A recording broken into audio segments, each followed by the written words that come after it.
Wow, check this out, ladies and gentlemen. Look on the screen. The educated lane. Mm-hmm. One of the men that most would say, oh, yeah, he's got an education. He's a professional. Oh, that's the kind of man you need to get. Yeah, well, check out this story. You need to also check out a person's qualities. Might want to also do that background check. Fair use. Let's check. Oh, and by the way, this came from a wonderful viewer named Miss Desiree Ayanejo. Miss Desiree Ayanejo, I thank you so much for sending me this. A lot of women get caught up on status, and I totally get it. Nobody wants a bum. Still, ladies, I don't care what the title is. Do the background check, okay? Because you never know what you're going to get.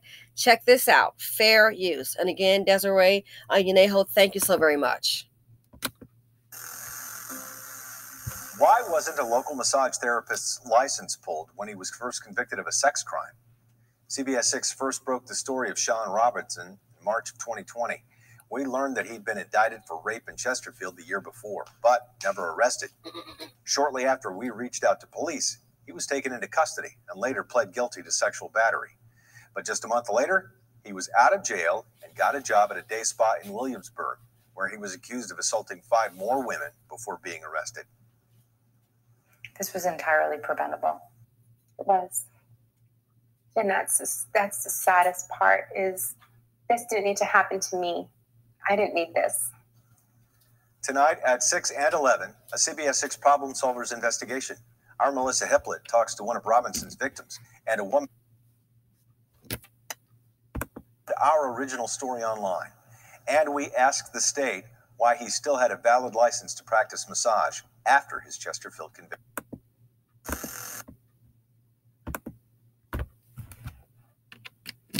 Wow, seems like the conquered man sure does do a lot of damage. It really does.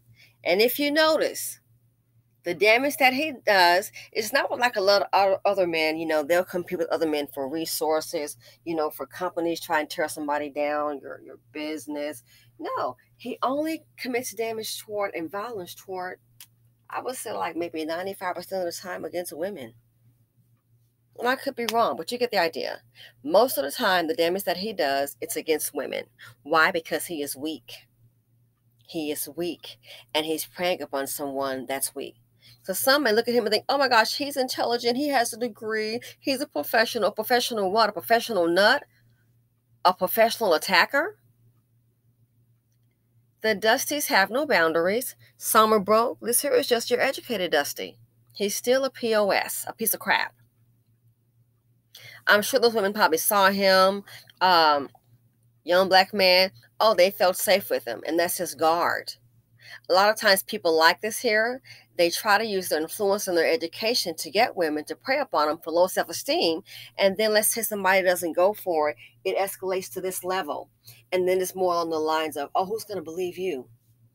Who's going to believe you? And as I understand, pretty much the women are black women. Well, you stop and think. He's keeping it at that level. If it's just all black women that he's hurting, it's by design.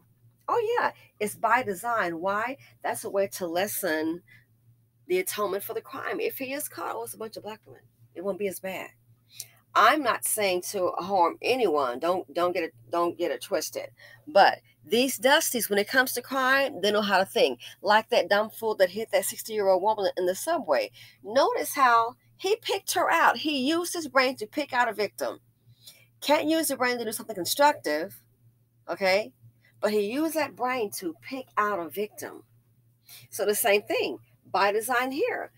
From what I understand, the women that he has attacked and assaulted, they're all black women. Why do you think that is? That's who he's picking. You can pick anyone. So it's all by design. And for the mammies who figure, well, that's what's one of those things until it comes your way. That is about power. To lessen you as a human being, it is the assault. It's about power. He doesn't want to go ahead and he knows collectively that they don't have any power. So when you get so desperate and you feel inadequate, oh, I am a man, I can do something. And that's why I think a lot of them lash out. They're trying to validate themselves. They are so stupid. They want to feel powerful. They know they're not. They're not powerful this century collectively. It won't be powerful the next century. It is what it is.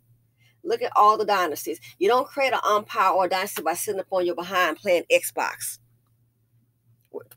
You don't control anything, become powerful by relying on your women. You really don't.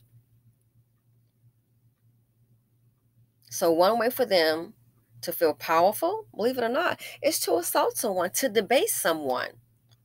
And the easiest target will be women and children. This is what Dusties do. And I'm quite sure there's a woman somewhere, either she's needing him for support, or his mama, or just to have him by her side. She will dispute. They could have a video of him assaulting these women, and she gonna stand by him. She gonna stand by him just to say she has a man on her arm, or in this case here, I would say a sick degenerate, and he needs to be locked up. Stop and think. He still held his license. Why is that? All by design. In my opinion, I would say because basically the women he was assaulting, they were black women. That's why he probably still had his license. Make it big and see what the medical board will do to you. Again, it's all by design. And some people want to say, oh, that right there, we're going to have to pray for him. I am so tired of hearing about praying for somebody. If that's the case, why don't we pray for this poverty to go away? Pray for the violence to go away.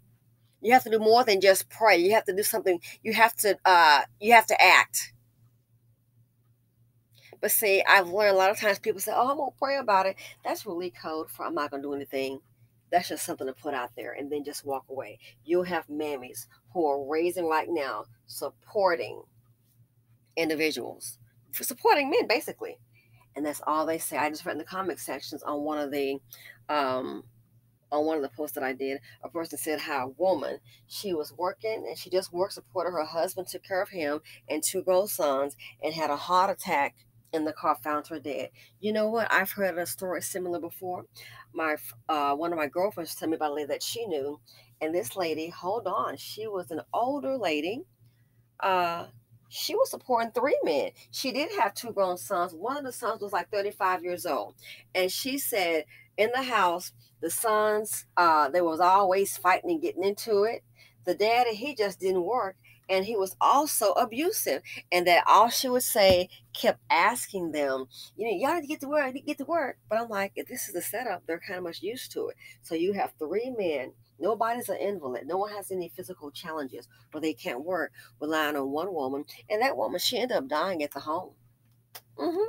End up dying. Stress. But she allowed that. It's a simple remedy. All she would have to do, I would just pack up. Well, I wouldn't have never started that. Get you and your check and check out. That's all you have to do. And when they'll see those bills aren't being paid, they'll know what's up. Just walk away. Walk away. To this day, I think it's really sad when a woman told me that the only reason her husband was with her is because he didn't have any money and he had nowhere else to go. And she's the breadwinner. So this kind of behavior, you're going to have some mammies who will stand beside him. I guarantee you will have a mammy if it goes to court. I guarantee you'll have a mammy who will stand there, and she belongs to the church, and she is a good church woman, and she will sit up there and she will vouch for this man despite the harm that he's caused. So this is your educated lame. He's still dusty because he's a piece of crap. Educated lame, and all he does is destroy the community. Things like this happen. You just don't take a pill and your headache is gone. No, these women, they've got some emotional healing that needs to go on. It'll affect their personal lives because they've been damaged. But yeah, this is how some of the dusties also get to you. They may have their little sheet of paper and in a professional atmosphere, a horrible human being in disguise. Black women got to keep that head on that swivel, whether they are employed, unemployed. You got to keep a head on a swivel. Do the background checks. Do it. Meet up. I don't care if you meet up for the first day. We had the conversation in the last vlog. Get the license plate, run it. If that car is not his, lady, and it's in a woman's name, you already know doesn't have a vehicle, I would suggest that you keep on moving. Even a teenage boy can get a car from a, I don't know what's that, we told to no place. So if he doesn't have transportation, if the car is not in his name, you might need to do some more checking or just check on out. Yeah, but this here, this is a face of evil. It just happens to have a sheet of paper behind its name, a degree, and he's still a ratchet dusty. So Desiree Ayuneho, I hope I'm pronouncing your name correctly. Cute picture. Thank you so very much for sharing. Thank you guys for watching and listening. Feel free to comment, like, subscribe, and share. I am out.